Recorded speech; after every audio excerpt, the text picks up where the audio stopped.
This is my plant. This video is not about the plant, but I don't keep pets mainly because I cannot take care of them, and my life, because I'm always alone, I keep moving. So pets, I tried. Um, it's not good. Were you able to pick that up? I hope not. I don't know how much noise this microphone picks, but this is basically my pet, even though it's a plant.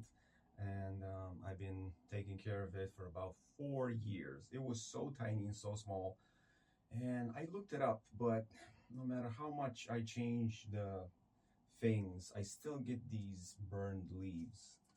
Not exactly sure, so if you guys know, leave it in the comment section. But that was the intro. Maybe I should slightly adjust the angle. I work as an interpreter, and I guess I've mentioned this in a previous video. And about a couple of days ago, which is why I'm doing this video right now, I had the most bizarre, probably not bizarre, but more like crazy, unethical call that I've ever had since I've been working as an interpreter. Like literally the craziest stuff ever, which is why I gotta tell this story. Also, I'm probably gonna put on the screen, all the names that are gonna be used in this video are absolutely fake, because one, I'm not allowed, but two, you gotta protect the people. So I will refer myself from now on telling this story using fake names. But the story itself, it's real, and I was an interpreter on this call for about an hour and 10 minutes, 20 minutes, like that. It was a pretty long call. Most calls don't last that long. The call was from a social worker, childcare, part of the government, the British government. And it was this social care worker calling a great grandmother. The call was just to give you like a heads up about this baby, which at the time I believe it was under 1 year of age. I think it was 8-month-year-old baby, that they were trying to figure out if the mother is capable of taking care of the baby, or they should probably try to find a foster home for the baby. So that was essentially the reason behind the call. Granted, I don't get heads up when it comes to these type of calls, in the sense that I will probably on the spot be able to figure out what's happening. They don't really give you a heads up. You just bounce into the call, they say hi, they introduce themselves, and you kind of have to just interpret without too much background knowledge of what's happening and what are you doing in that session. And this is kind of what happens on the spot, on demand calls. I do get calls, they are booked, and when we are booked, I know exactly what's about to happen, but not this time. And the reason why this was all kind of crazy is because as I was interpreting, I realized how much this was blowing my mind. And yeah, I guess you're gonna be probably staggered about this as well. The great grandmother happens to be in Spain at the moment she was taking this call. The social care worker was from England. I will not mention what city. Honestly, it doesn't even matter. The great grandmother, which I'm not going to give a name to her, is 58 years old. Like, usually when you're thinking about great grandmothers, you're probably thinking 75, 80 years old, 70 years old, but not 58. It was from the beginning a bit of a suspicious feeling, like you're a great grandmother and you're 58 years old. Okay. As the call kind of continued, I realized that I was dealing with a family of Romanian gypsies. Just like that. I'm not a woke individual, so I don't mind calling things for what they are, and that's just how it is. Right. Basically, where this was going was that very thorough, very direct questions were asked by the social worker, and the great grandmother felt a bit offensed by the questions, and she was constantly trying to talk and give details that had nothing to do with answering the question. She was basically like a politician. And sometimes she was also muting herself, which is something that the social worker noticed. And it was a bit frustrating, but that's what she kept on doing because maybe she was trying to cover something up or trying to figure out lies. Not exactly sure. One of the questions was, can Bianca be able to take care of her daughter? The baby I'm going to name Amara. It's a fictional name. We're just going to call her Amara, the baby. And Bianca is the mother of Amara. Again, fictional name. And Bianca is basically the granddaughter of this 58-year-old woman. And the great granddaughter would be Amara. Bianca, while her age was never mentioned in the call, I was able to do the math, and she was, I believe, 19 years of age. 19, was it? Yeah, I think she was 19 years of age. When she gave birth to Amara, she was 18 years of age, not 19. Um, from the very first, maybe 5 minutes of the call, the great grandmother got very upset and she almost started crying, saying that to the social worker, which was also a woman, but we're not going to give a name to the social worker because it doesn't matter. That Bianca was trying to have this baby for a very long time, and that they've been struggling to have this baby. So you, as in the British government or the social worker, you cannot take this baby away from Bianca. She really, really struggled hard to have this baby. It means everything to her. This baby is her life. Please do not take this baby away from her. She is willing to do anything. She is a fantastic mother. And me and her, as in the great grandmother and Bianca, me and her are willing to do anything to raise this child.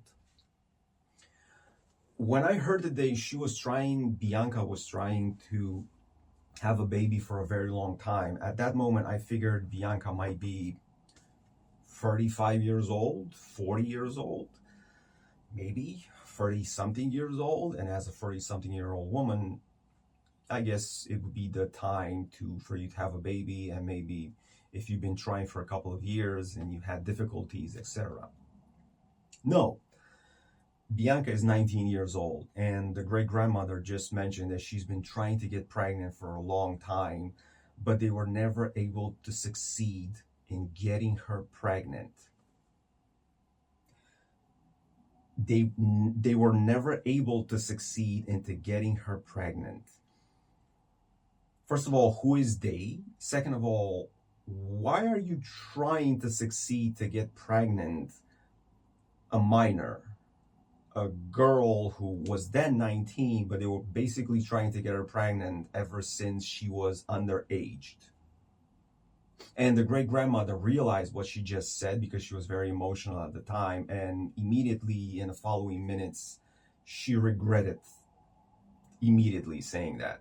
The social worker was very cool, was very chill, never panicked for a second. I was a bit sweating, like, what is happening here? But the social worker felt like she was doing this on a daily basis. She was the most cool, leveled individual that you can ever. The social worker felt like she's listening to stories like this every 24 hours or something like that. Like it's literally routine. But anyways, the great grandmother realized that she made a mistake saying that they were trying to get Bianca pregnant. Now, a couple of questions were asked here, and the great grandmother admitted to the fact that her granddaughter, which was Bianca, had a relationship with this 30 something year old man a couple of years ago. And they were not pregnant, but it was basically her husband. No, they were not married, excuse me. They were not married, but it was basically her husband, even though they had not made an official wedding. And that they tried to have a baby together, and that Bianca was taken to the hospital. Bear with me. Bianca was taken to the hospital a couple of times. By hospital, she would probably meant doctor, hospital, maybe private clinic. It wasn't really sure at this point. And they tried to give her some medication, some pills to help her get pregnant. We are talking about an underage girl who is having a relationship with this 30-year-old something dude that she mentioned that the guy was 30, I don't remember, 32 or something like that. And the family was okay that the fact this dude was 32. And the family was okay because they were trying to get their underage granddaughter or whatever pregnant. And Amara was taking these supplements. I don't know. I've never Googled supplements for getting pregnant. I don't know if they exist. I don't know. But basically, they were trying to get Bianca pregnant because she wasn't getting pregnant. Now, at this point, if you were to use critical thinking, you'd probably think the problem is with the guy, not with the girl. Because an underage girl will probably get pregnant immediately because she's probably very fertile. So the issue might have been with him, not with Bianca. But they gave Bianca pills, basically. And she said that she had a relationship with this guy, which was her husband, but they weren't married, a couple of years ago. The time when we were having this discussion, Bianca was 19 years of age. A couple of years ago, while it's not a precise date, would only imply that basically Bianca was very underage when she was with this man. Again, the social worker did not panic, did not react in any way, and the social worker was like, yeah, okay. She was just basically taking notes and asking very direct questions. And the great grandmother was, literally telling the truth, but at the same time, like, how can you say that your, minor granddaughter is trying to get pregnant with a 32-year-old dude? Like, who says that? Like, yeah. And I was interpreting this entire situation, which was not funny at all at the time, and it's still not funny, but it's crazy, right? The reason why the government started investigating this, because this woman is a social worker, childcare social worker, something like that, is because there were a couple of red flags in the system. And one of the red flags in the system was that at the local GP, which is, if you're not from England, it's general practitioner surgery, which is basically a doctor that does general stuff, general practitioner. I don't know what to tell you. A family doctor, like where people go for general stuff. And she was doing checkups at the GP. I don't know if the general practitioner does pregnancy checkups. It's unclear to me, but whatever. Bianca was showing up at the GP with different men.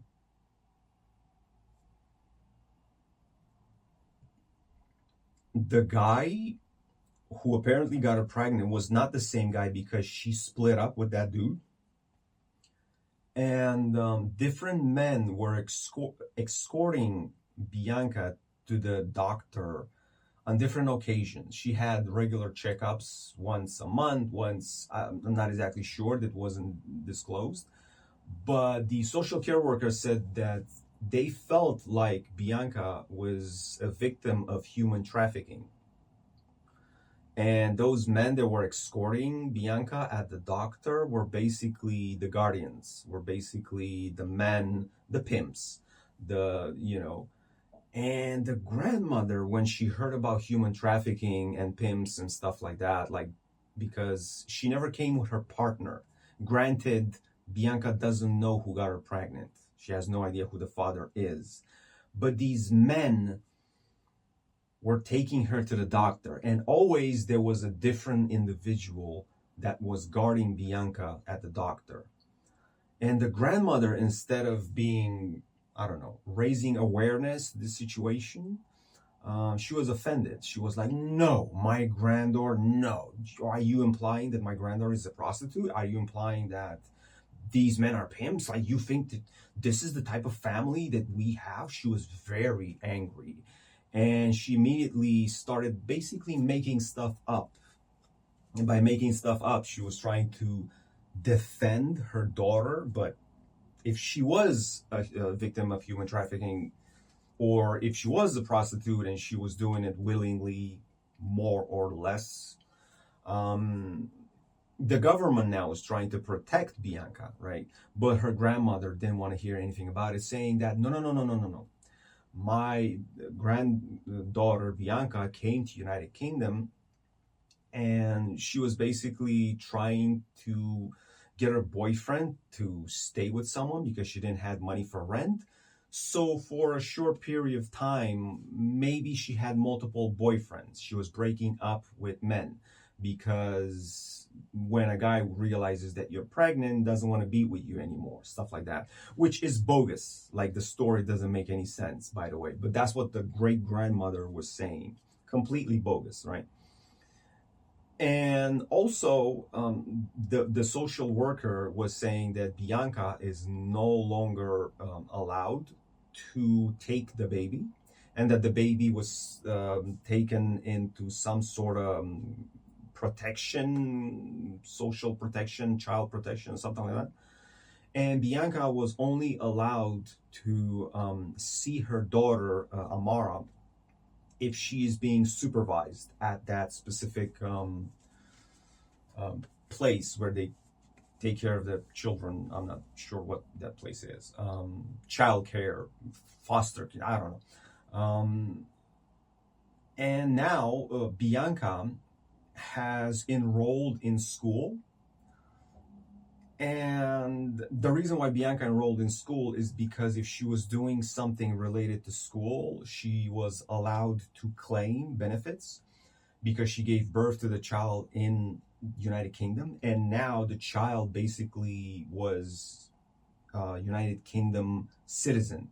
That's what happens. Like, women will come to United Kingdom, they will give birth on United Kingdom soil, and by doing so, the child immediately becomes a citizen because it was born on that soil. And now Bianca, because she was also a single mother and she was in school, but she wasn't attending classes, the child social worker actually checked her school records, and she was not attending the classes. But Amara was getting universal credit, which is money from the government for housing and etc. They also, after she gave birth at the hospital, what the social care told the grandmother, the great grandmother, was that after she gave birth at the hospital, another man showed up and insisted to take Bianca and the baby with them. But the people from the hospital might have called someone. I don't think they called the police. I have no idea exactly, because these details were not discussed. But basically, they refused the guy, whatever. And they offered Bianca to be taken care of and to be taken to this shelter, social shelter, I'm not exactly sure. Basically, they wanted to give her housing so she won't have to pay for housing and she would have been placed into the care of the government, whatever. And Bianca refused. She said that no, we don't need that, and I'm going to leave with that guy. She didn't leave with the guy, but she kept insisting on the fact that don't worry, I can take care of my child. I don't need you to put me on some sort of care. That was suspicious because, you know, on multiple levels. You know, she didn't have housing. She was offered housing. She refused the housing. There was a couple of suspicious things here, and those were red flags that basically they had in the system. And it's insane that, not insane, but the United Kingdom actually has a system like that in place, because a country like Romania, for example, doesn't have that in place.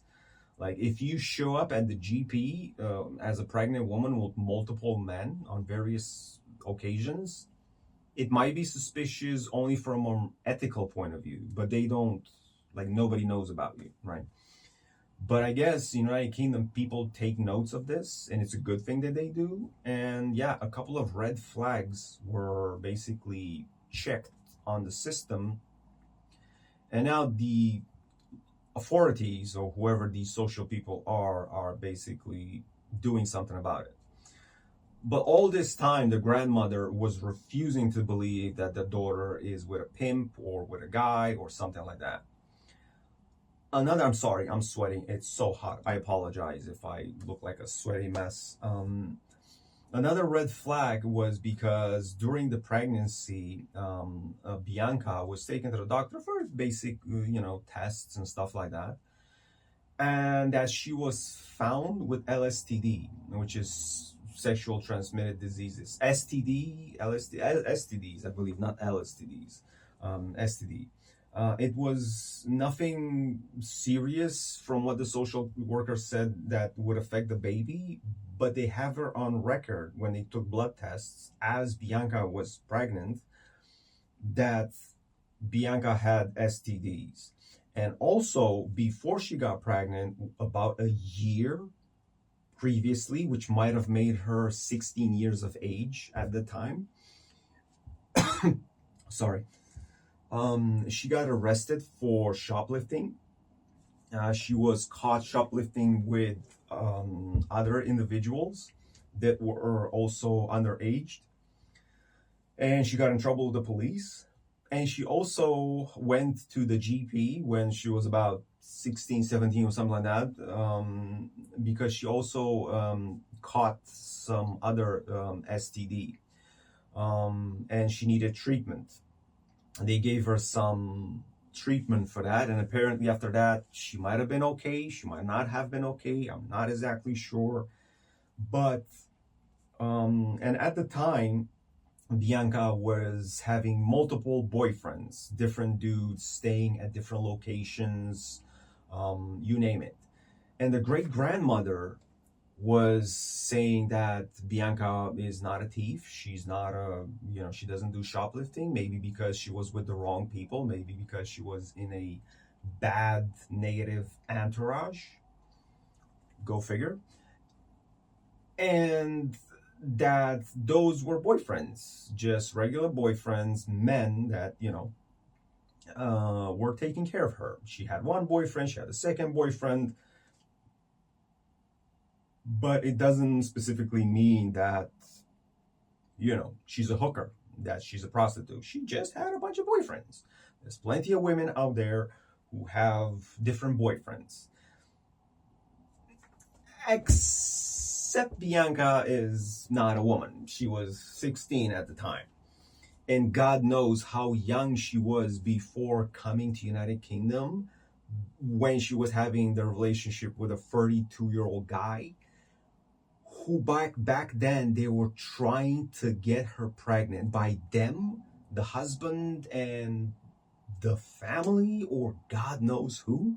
And second of all, what type of doctor? No. Listen. What type of doctor in Romania gives pills or treatment to an underage girl to get pregnant. Like, I assume you can probably purchase over the counter supplements for pregnancy, which is fine. But when she said that she went to the doctor for treatment so she can get pregnant, what type of doctor treats an underage girl for trying to get, like, do you see what I'm saying here? Like, I'm thinking the Romanian system and the doctors in Romania, well, not all of them are corrupt, or they might have accepted bribes, or maybe they went to a private clinic, but even a private clinic, doctors still have to obey the ethics of the medicine world, whatever. Go figure. A doctor in Romania prescribed some medication to Bianca when she was underage so Bianca could get pregnant. Imagine the type of country. Yeah, okay. So we're not gonna, but that's very suspicious and absolutely insane. Like, I'm telling you, this story just gets more crazier.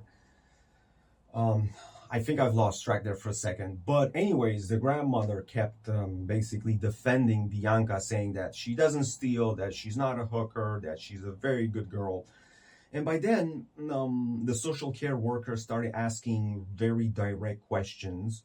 And she was like, how is going to Bianca afford housing?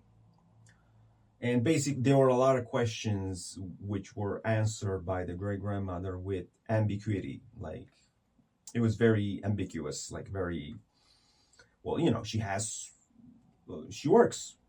Okay. And if she works, how is she going to be able to take care of the baby? Well, then I'm going to work. Okay, you're 58 years old. You are in Spain. You are not in the United Kingdom. I'm going to come to United Kingdom. I'm going to get a job, said the great grandmother, and I'm going to work. At which point the great grandmother started changing her mind. She was like, well, Bianca better work too, because I'm old. I can't work like I used to. She needs to work. So all of a sudden, the great grandmother started changing the story, which was like, what? Because she didn't feel like working. Listen, it's not funny. Of course it's not funny. This woman is 58 years old. Obviously, bro, you're in your 30s. I'm in my 30s, and I still don't want to work. What are we talking about? Obviously, work sucks. We all want to be rich, right? And right now, she didn't really had any solutions to Bianca's situation or Amara, the baby situation, right? And she was being asked, all right, you're going to come here, you're going to get a job, but Bianca needs to take care of the baby. So Bianca's not going to be able to work. Yeah, she's not going to work because I'm going to work. She went back and forth. The great grandmother was confused at this point, or not confused, but she was just trying to give answers just so she can get off the hook. But you do realize this is a gigantic hook, right?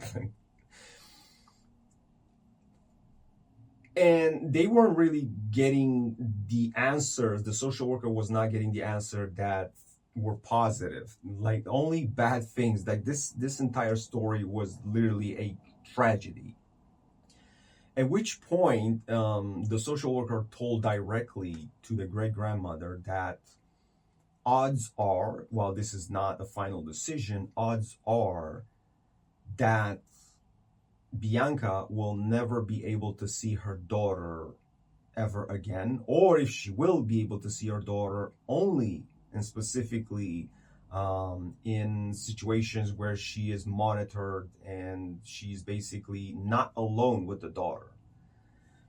At which point the great grandmother lost her mind. Like, she got angry. She was like, no, you cannot, you don't have the right to take the child away from us, this, and that. Like, it went a little bit sideways, the conversation. But at the end of the conversation, basically the great grandmother starting giving up hope that Bianca will be ever able to take care of her daughter. And also, I think she started realizing that Amara, the baby, was probably not safe with Bianca. And as of right now, she didn't really knew what Bianca was living. The great grandmother had no idea what Bianca was living, and she didn't even knew if she had a boyfriend, she didn't have a boyfriend. Like her situation was unknown. A lot of the stuff that the great grandmother was hearing from the social worker, which was doing the investigation, a lot of that information was brand new to the great grandmother. The grandmother, the great grandmother, um, was hearing those things for the very first time. So Bianca's situation was very hazy. Let's just say it was hazy at best. Um, I don't even know how the call ended, to be true. I think that the social worker said something like, "We will get back to you via phone, email, or whatever, to tell you exactly what decision we've made, this and that." Obviously, she wasn't entitled or, able to make a decision over the phone. That's not how these things work, by the way. She was just following up with the investigation. I don't know. I don't know what happened to Amara. Obviously, I just did this interpreting job. I hope the baby Amara is okay. I guess, for an ethical point of view, we all want the baby to be with the mom, but I don't think the mom, via the story that I've told or the story that I was told, I participated in, I don't think the mom might be the best case scenario for Amara, the baby. And honestly, I probably, from my own point of view, I probably hope that Amara will be able to find a better house and a better family where she might literally be able to have a better future. But that's from my point of view. I don't know what you guys think. I don't know if you ever heard a story like this before, or what are your thoughts. I would love for you to leave it in a comment section. But yeah, that's it. Mind blowing.